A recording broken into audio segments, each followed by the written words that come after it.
হরে কৃষ্ণ। সবাই কেমন আছেন? এই যে আজকে আমি আমার গোপাল সোনাদের কথোপকথন নিয়ে চলে এসেছি। এই যে আমার দুই গোপু সোনা, তারা এখন জেদ করেছে নাকি বাইরে ঘুরতে যাবে।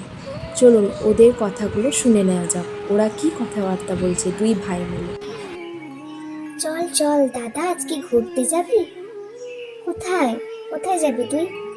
আমি একটা জায়গা দেখে এসেছি। সেটা ভীষণ সুন্দর জায়গা, সেখানে গেলে তোরও মন ভালো যাবে। হি হি হি হি। তাই নাকি ভাই, তাই নাকি? আমাকে নিয়ে যাবি? চল, তোর সাথে যাই আমি।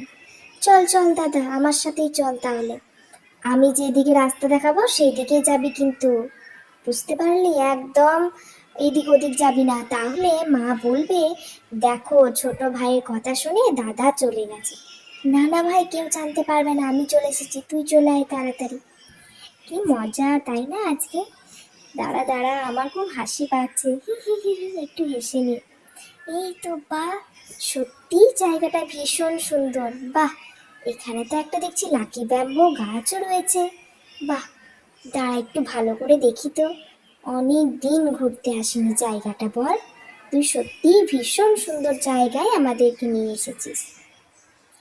আচ্ছা, চল আগে বাঁশি আর মাথার পাগড়ি এগুলো খুলে রাখি, তারপর একটু খেলা করি, তারপর বাড়ি যাব। চল।